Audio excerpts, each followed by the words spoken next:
पाटलाबरोबर काम केलेला एक तरुण पोरगा. या ठिकाणी आमचे जुने सहकारी कुंडलिक भाऊसाहेब प्रत्येक कार्यक्रमाच्या वेळेस अतिशय सुंदर सूत्रसंचालन करणारे केशव बापू घोगरे,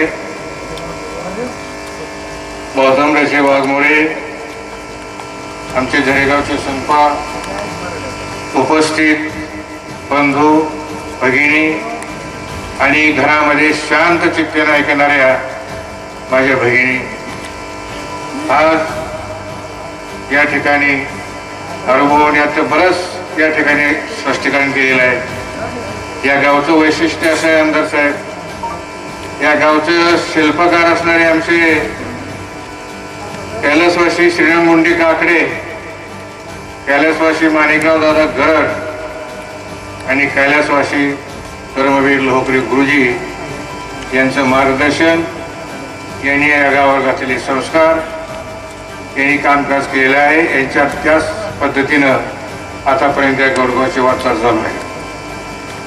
आमच्यामध्ये 72 पर्यंत या गोरगावमध्ये कसल्याही प्रकारचे इलेक्शन नाही, बिनविरोध.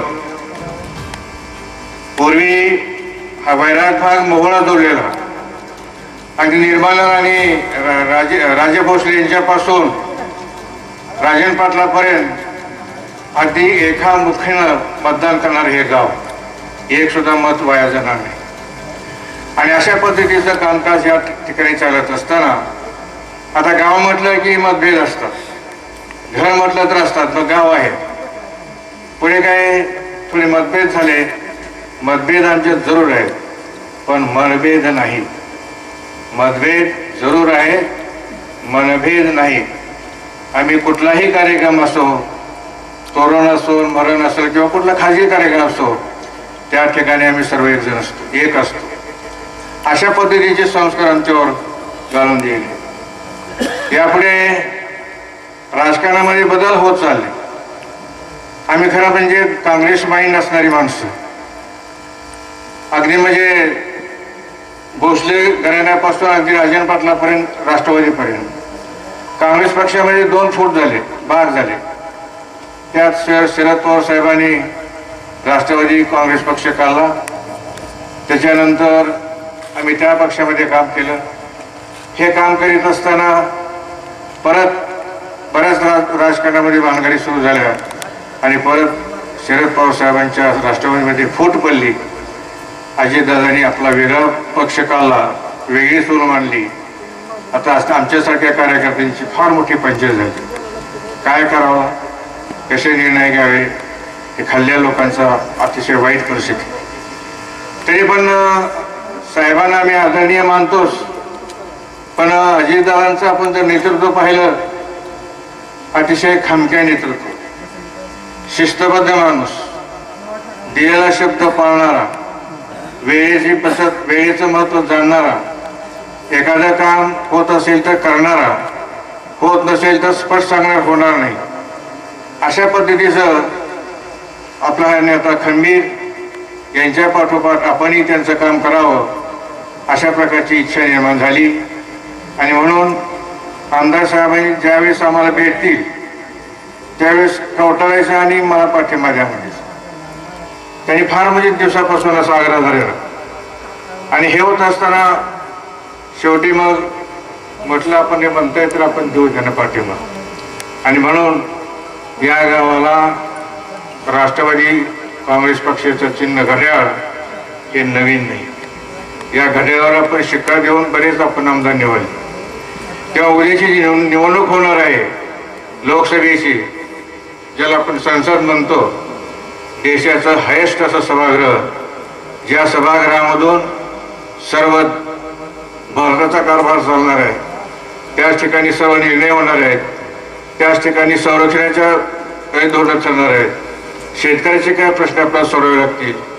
अशा प्रकारचं एक महत्त्वाचं संसद चालविण्यासाठी एक चांगल्या प्रकारचं नेतृत्व असणं गरजेचं आहे. आणि ते नेतृत्व आपल्याकडे आहे मोदीच्या रूपानं. त्यांचे हात बळकट करण्यासाठी आपल्या भागातून म्हणजे धाराशिव मतदारसंघातून आपल्याला अर्चनाताई पाटील यांना पाठवायचं आहे.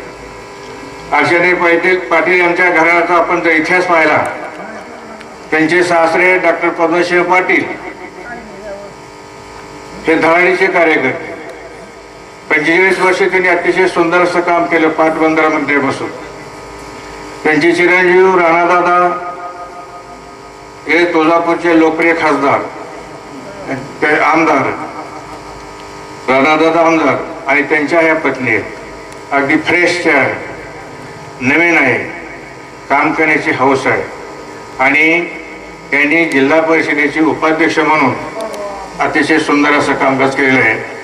तेव्हा अशा या उमेदवाराला आपल्याला लोकसभेमध्ये पाठवायचं आहे. आपल्या भागाचे प्रश्न मांडण्यासाठी आपण त्यांना निवडून द्यायचं आहे. त्यांचं चिन्ह आहे घड्याळ. या घड्याळाच्या चित्रावर आपण शिक्का मारून त्यांना प्रचंड मताने निवडून द्यावं, अशा प्रकारची विनंती मी आपल्याला करतोय. दुसरं म्हणजे आपले आमदार साहेबांनी ज्यावेळेस आम्ही चर्चा केली, भेटलो, त्यावेळेस ते पाण्याशिवाय दुसरं काय बोलतच नाही. झोपेत पाणी, बोलताना पाणी, जेवताना पाणी, आणि इतकं त्या पाण्याविषयी त्यांचं वेळ सुरू झालंय की माझा तालुका हा हिरवणीला कसा होईल आणि माझ्या तालुक्यातील वेगवेगळी योजना कशा राबविता येतील हे स्वप्न सुद्धा ते बघत आहेत. अशा प्रकारचं एक नेतृत्व आपल्यामध्ये निर्माण झालेलं आहे. आणि कुठलंही निधी देण्याच्या बाबतीत ते काही करत नाही. बार्शीला मी 5 दिवसापूर्वी माझे मित्र अनिल पाटील वकील हे भेटले. आम्ही गप्पा मारत होतो. गप्पा मारीत त्यांनी सांगितलं, गप्पा म्हणले आमच्या गावाला आमदारांनी किती फंड द्यावा. मी मला दिले असतील 35-30 लाख रुपये. नाही म्हणले, 100 कोटी रुपये पांगरीला मतदार दिले. मी म्हणले विचारतो आमदार साहेबाला काय भानगड आहे. खरं आहे. अशा पद्धतीचा हा नेता, मागल त्याला काम, मागल त्याची कामं करणारा हा नेता, याच्या सहवासात आपल्याला राहायचंय. मला म्हटले तुम्ही आमच्याबरोबर 6 सहवासांचा घ्या, बघा काय होत आहे. आता आमदार साहेब मी तुमच्या सहवासामध्येच राहणार आहे. आणि याच्या पुढे जे आपल्याला पाहिजे असे आपल्या गावाचे फार मोठे प्रश्न आहेत, पण आचारसंहिता असल्यामुळे मी ती बोलू शकत नाही. आचारसंहितेमध्ये मागणी करायची नसते. आणि त्या दृष्टीनं आपण जर पाहिलं तर आपले जे उमेदवार आहेत उद्याचे अगदी फ्रेश आहेत. अर्चनाताई पाटील यांच्या घड्याळ आहे चिन्ह, या घड्याळावर शिक्का मारून आपण त्यांना प्रचंड मताने निवडून द्यावं, अशा प्रकारची विनंती करून मी माझे 2 शब्द संपवतो.